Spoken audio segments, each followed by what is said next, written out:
Remittance partner, PML Remittance. At pwede rin sa, I think, Touch and Go and other remittance company, kaso hindi po siya real time. Hindi siya real time makikita niyo pa agad. Okay? Pati remittance sa pamili, nabawas. At bibigyan tayo ng receipt, bago tayo binipag-remittance. Basta kaliwa yung kaliwa yung MID. Okay po? Alam mo?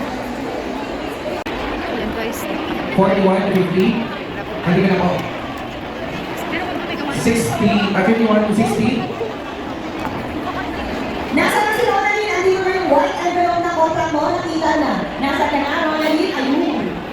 Please be careful po sa mga staff nyo, especially sa mga IDs. Ayan, pasunod-sunod po natin yung number natin sa land bank. Tinatawag ko po yung number nyo, hindi tayo natayo. Ano po? Oh, 1 to 10. Sino po yung 1 to 10? 1 to 10. Nandito po ba may 1 to 10 dito sa unan? May 1 to 10 sa unan.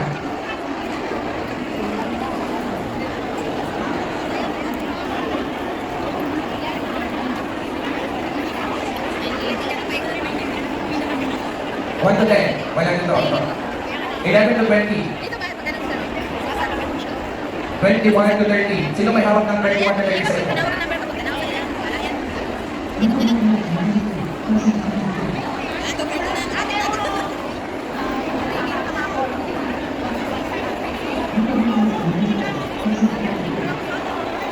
41 to 50. Sino may 41 to 50? Tayo po kayo ha.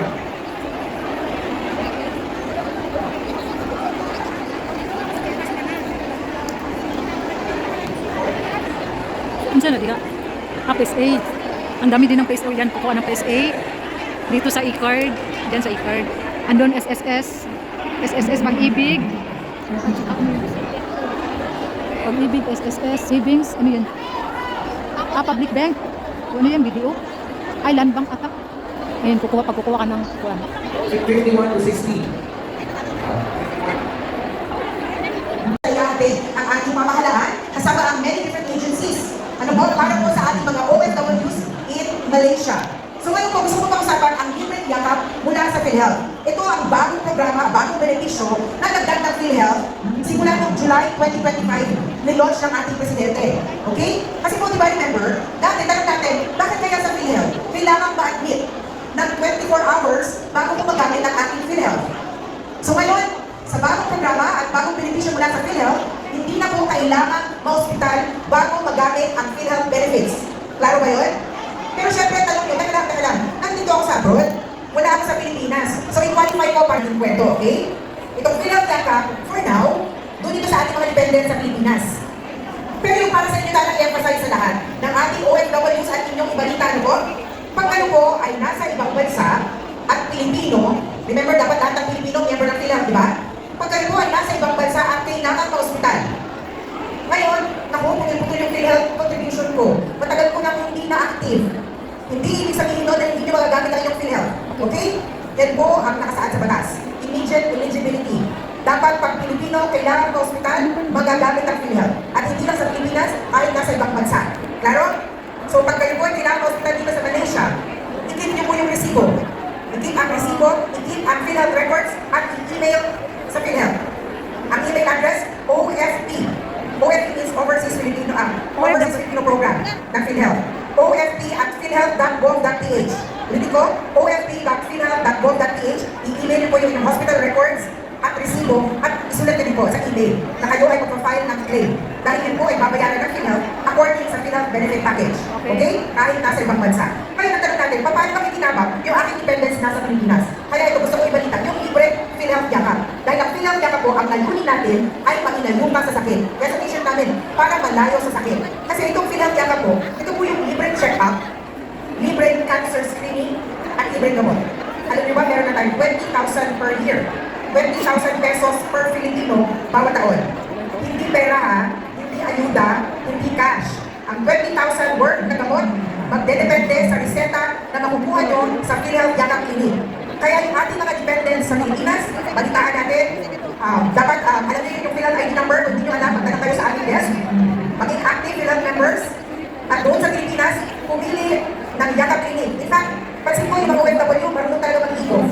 Sa e-book po, i-click nyo yung PhilHealth na icon, I hope active rin yung PhilHealth sa e-book. Tapos doon sa bottom right, sa bottom right, so bottom right side, merong icon, may drawing doon, nakasulat Yakap. Ang i-click nyo yun, pwede nyo i-select yung province, city or municipality, at lalabas lahat ng listahan ng Yakap clinics sa area na yun.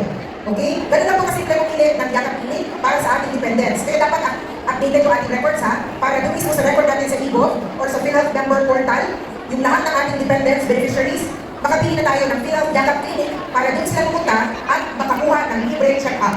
Okay? And diagnostics. Ano yung libre labs and diagnostics? X-ray, CBC, ECG, lipid profile. Di ba yung mga kinuha natin sa nagpapacheck up tayo? Libre sa PhilHealth Yakap. Ngayon naman, after your laboratory, sasabihin ng doktor, teka lang, may high blood ka pala o may history of mataas yung BP mo, baka kailangan, kung saan sinabi ng doktor, kailangan mo na ng maintenance. Sa Yakap Clinic mismo, merong 21 medicines. So, depende lang kung anong i-reseta ng doktor sa'yo. Pero may listahan ng 21 medicines. Kung meron doon sa 21 medicines yung reseta para sa'yo, pwede mo makuha doon mismo sa Yakap Clinic. Okay? Ngayon, kung ang medicine mo ay wala sa Yakap Clinic at nandoon sa 54 list na makukuha sa partner gamot pharmacies, meron pang 54. Doon po magsisimula yung 20,000 pesos benefit natin mula sa PhilHealth. Hindi cash, dahil yung reseta ay ipapakita sa pharmacy, mawi-withdraw ang gamot na nireseta ng Yakap Clinic doctor at makikita mo, masusubay pa yan buong taon. Nagma-minus yung 20,000 at hindi maubos sa buong taon. Libre sa bawat PhilHealth member at dependents. Hindi po 20,000 per member at buong pamilya. 20,000 bawat Pilipino. So, ibig sabihin, iba ang 20,000 member, iba ang 20,000 sa bawat dependent mo na nasa Pilipinas. Okay? Is that good news?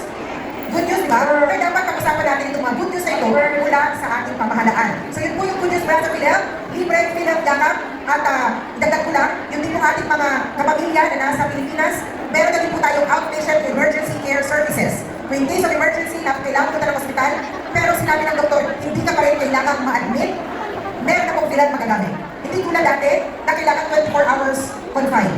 Kahit pa walang 24 hours, emergency services, yung services mo sa emergency care, covered na po ng PhilHealth. So again, maraming salamat sa pakikinig. Sana po pag-usapan natin ang lahat ng good news mula sa gobyerno, lalo na po ang PhilHealth Yakap. Magandang umaga, maayong buntag sa tanan.